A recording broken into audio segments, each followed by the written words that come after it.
আজকের পৃথিবীর সবচেয়ে আলোচিত এবং ঘটনাবহুল ভূখণ্ডসমূহের অন্যতম হলো সিরিয়া।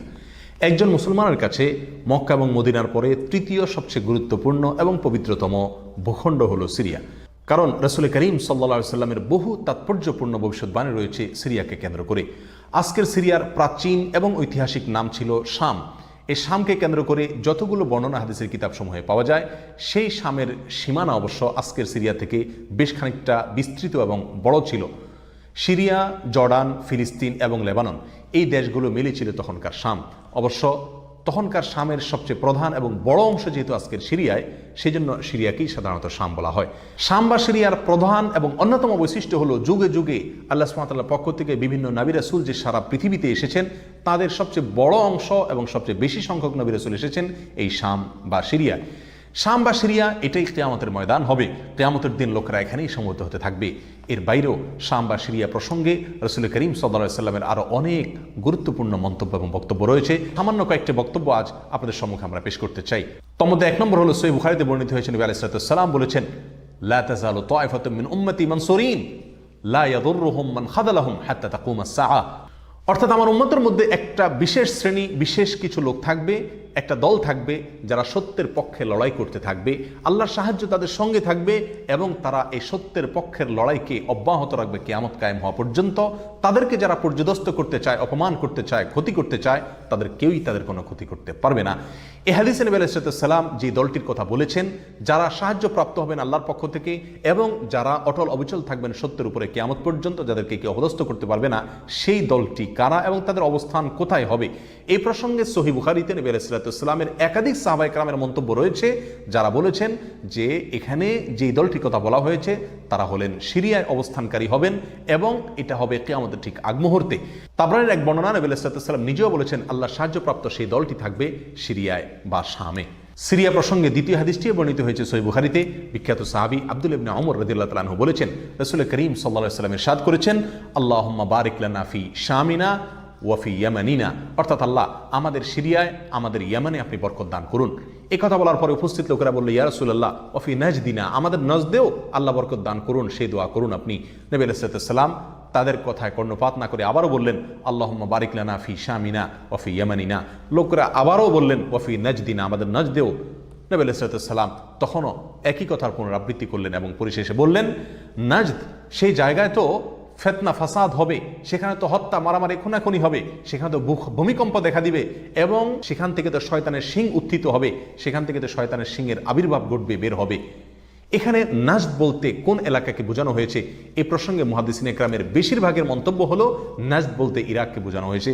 নাজদ বলা হয় উঁচু অঞ্চলকে, আরবের বিভিন্ন অঞ্চলকে নাজদ বলা হয়। হেজাজ এটাকেও নাজদ বলা হয়, যেটা সৌদি আরবের ভিতরে, আর ইরাককেও নাজদ বলা হয়। সহিহ বুখারীর বিশ্ববিখ্যাত ব্যাখ্যাতা আল্লামা কিরমানী রাহমাহুল্লাহ এবং আল্লামা খাত্তাবী রাহমাহুল্লাহ এবং আল্লামা ইবনে আব্দুল বার রাহমাহুল্লাহ সহ অনেক বড় বড় মুহাদ্দিসিনে কেরাম এবং হাদিসবিদগণ মন্তব্য করেছেন যে হাদিসের শেষ অংশে নবী আলাইহিস সালাম যে নাজদ প্রসঙ্গে মন্তব্য করেছেন, সেখানে নাজদ বলতে ইরাককে বোঝানো হয়েছে। হাদিসের সবচেয়ে বড় সমাহার কানজুল উম্মালে আবু নাঈমে বর্ণিত নবী আলাইহিস সালামের এক হাদিসে পরিষ্কারভাবে নবী আলাইহিস সালাম নিজেই বলে দিয়েছেন এখানে নাজদ বলতে ইরাককে বোঝানো হয়েছে। যাই হোক, এই হাদিস থেকে আমরা বুঝতে পারলাম বরকত নবী আলাইহিস সালাম চেয়েছেন আল্লাহর কাছ থেকে এই শাম বা সিরিয়ার জন্য। তাহলে এই শাম বা সিরিয়া এটা গুরুত্বপূর্ণ একটি জায়গা এবং নবী সাল্লাল্লাহু আলাইহি ওয়াসাল্লামের কাছে খুবই প্রিয়, আল্লাহর কাছে খুবই তাৎপর্যপূর্ণ একটি ভূখণ্ড। তৃতীয়ত যে হাদিসটি আমরা এই প্রসঙ্গে পেশ করতে চাই, সেটি বর্ণিত হয়েছে সুনানে আবু দাউদে এবং মুসনাদে আহমদে। নবী আলাইহিস সালাম থেকে বর্ণনা করেছেন আব্দুল্লাহ ইবনে হাওয়ালা রাদিয়াল্লাহু তাআলা আনহু, তিনি বলেন যে রাসূল করিম সাল্লাল্লাহু আলাইহি ওয়াসাল্লাম আমাকে বলেছেন, দেখো যখন তুমি দেখবে যে খেলাফত পবিত্র ভূমিতে অবতরণ করেছে, নেমেছে, এসেছে, প্রতিষ্ঠিত হয়েছে, তখন তুমি ধরে নিবে যে কিয়ামত খুবই সন্নিকটে এসে গেছে। এ হাদিসে নবী আলাইহিস সালাম পবিত্র ভূমিতে যে খেলাফত অবতরণ করলে কিয়ামত নিকটবর্তী এটা বোঝা যাবে বলেছেন।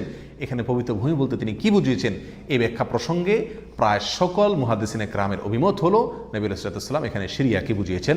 আগে এবং পরের আলোচনাকে পর্যালোচনা করলে সেটাই পরিষ্কার হয়ে যায়। সিরিয়া প্রসঙ্গে চতুর্থ যে হাদিসটি আমরা পেশ করতে চাই, সেটি সুনান তিরমিজিতে বর্ণিত হয়েছে। সেই হাদিস থেকে বোঝা যায় নবী আলাইহিস সালাম সিরিয়াকে গোটা মুসলিম বিশ্বের জন্য হৃৎপিণ্ড হিসেবে অভিহিত করেছেন, মন্তব্য করেছেন। তিনি বলেছেন, সিরিয়ার লোকেরা যখন খারাপ হয়ে যাবে, মন্দ এবং খারাপ দিক যখন সিরিয়ার লোকদেরকে গ্রাস করবে, ছেয়ে যাবে, তখন তোমরা ধরে নিবে পৃথিবীর কোনো জায়গায় আর কোনো ভূখণ্ডে মুসলমানদের মধ্যে আর কোনো কল্যাণ অবশিষ্ট নেই। অর্থাৎ হৃৎপিণ্ডের মতো সিরিয়ার মানুষের মধ্যে যখন পচন ধরবে তখন গোটা দেহে, গোটা মুসলিম বিশ্বের মধ্যেই পচন তার আগেই ধরে গেছে, এটা পরিষ্কারভাবে বোঝা যাবে। এ হাদিস থেকেও সিরিয়া অত্যন্ত গুরুত্বপূর্ণ ভূখণ্ড, সেটা পরিষ্কারভাবে আমরা বুঝতে পারি। সিরিয়া প্রসঙ্গে 5 নম্বর হাদিসটি বর্ণনা করেছেন আবু হুরায়রা রাদিয়াল্লাহু তাআলা আনহু, আর এটি বর্ণিত হয়েছে সুনান ইবনে মাজাহ। নবী আলাইহিস সালাম বলেছেন, একটা সময় আসবে যখন গোটা বিশ্বে বড় বড় যুদ্ধ বিগ্রহ সংগঠিত হবে, বিশ্বজুড়ে যখন বড় বড় যুদ্ধ দেখা দিবে, তখন মাওয়ালিদের অর্থাৎ নওমুসলিমদের একটি দল আল্লাহর পক্ষে, সত্যের পক্ষে, আল্লাহর দ্বীনের জন্য লড়াই করতে থাকবে এবং তখনকার আধুনিক যত অস্ত্রশস্ত্র এগুলিতে তারা সজ্জিত থাকবেন এবং সত্যের পক্ষে লড়াই করতে থাকবেন।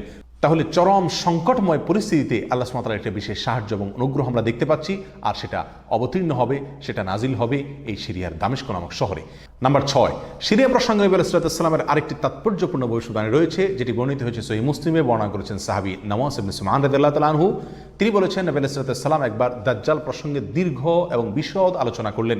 একটা পর্যায়ে এসে তিনি বললেন, কিয়ামতের পূর্বে আল্লাহর নবী ঈসা আলাইহিস সালাম যে আসমান থেকে অবতরণ করবেন পৃথিবীতে, তিনি অবতরণ করবেন মূলত সিরিয়ার দামেস্ক নামক শহরের, বর্তমান যে রাজধানী সেই দামেস্ক শহরের পূর্ব অঞ্চলের একটি উঁচু এবং সাদা মিনারায় তিনি অবতরণ করে দুনিয়াতে আসবেন।